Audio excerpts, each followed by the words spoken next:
Well, happy Friday, everyone. I'm just out here sitting outside a little bit, trying to get a little bit of sun. It's really kind of a pretty day today.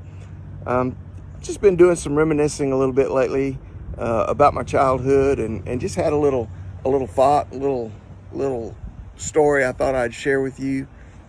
When I was about 8 years old, and my father had finished his tour of duty in Vietnam, he was stationed at Hickam Air Force Base in Honolulu, Hawaii. So from about 8 until about 13, I got to live in Hawaii, and we lived on base.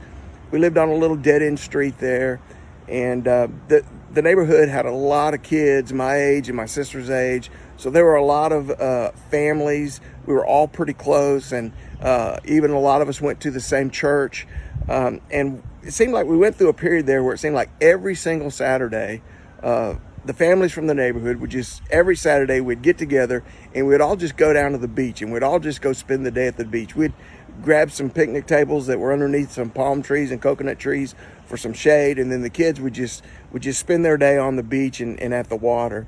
And one of the things me and my buddies used to do is we used to walk down the beach to where the beachfront hotels at Waikiki Beach were, and we would go up and swim in their swimming pools. And every single time, we were never there probably more than about 5, maybe 10 minutes, and they would always come and run us out. They would always come and say, you know, these pools are for hotel residents, and they're not for locals. And for a while, it used to bother me, you know, how do they know we're locals? How do they know that we're not hotel residents? And then as I got older and I would think about that, the thought occurred to me, you know, here we were, it was probably just obvious. Here we were, a group of kids, a group of guys, you know, our skin was tan, as brown as the dirt, and our hair was shoulder length or more, and it was bleached out from being in the water and the sun all the time. And even in Hawaii, the locals have their own slang, and they have their own accent, even almost. They just have their own way of speaking. And so one glance at us, or one look at us from the people who worked in the hotels, and they knew we were locals, and they knew we weren't tourists from the mainland or from somewhere else.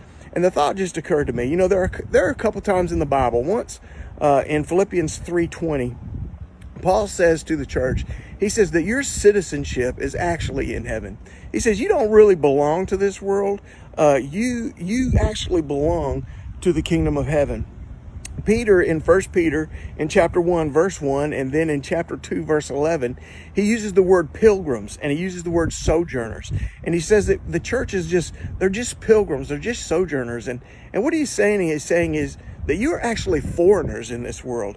You actually are not local. You're a foreigner, and you're just passing through. And my thought is, I wonder if it's obvious to the world that we really don't belong here. I mean, serious.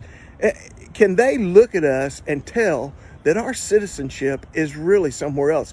And now, when I say they look at us, I don't mean judging by the kind of clothes we wear, how long our hair is, or whether or not we have tattoos or piercings. And that's not what I'm talking about. I'm talking about, can they look at the way that we live and understand that we are from a different place, that our citizenship is in a different place? Can they see during this time that we are a people who have hope, and that we are people who have faith, and that we are people who live that way? You know, when you're calling up trying to, or however, you got to file for that unemployment, and you've got a high level of frustration going on, how do you talk to that person that's trying to help you? Is it just like the world, or can the world look at you and see that you're different by the way you talk to them? How about when you're in the store? Again, frustration over maybe not having something, or not being attended to like you think you should. How do you talk to that cashier? How do you talk to that person that's waiting on you?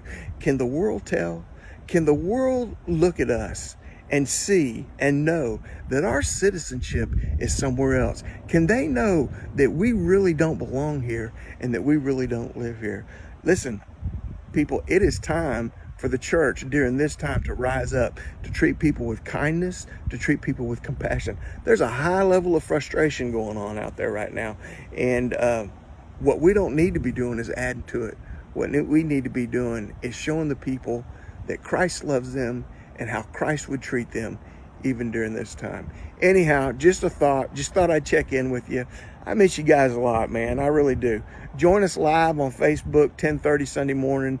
If you don't have something else that you're doing, again, we're going to be okay as a people, as a church, as a nation. We're going to get through this. God's going to walk us through it. Just stay safe, keep your distance, stay sanitized, do what they ask us to do, and we're going to be all right. Praying for y'all, praying for everyone. Miss y'all and love y'all.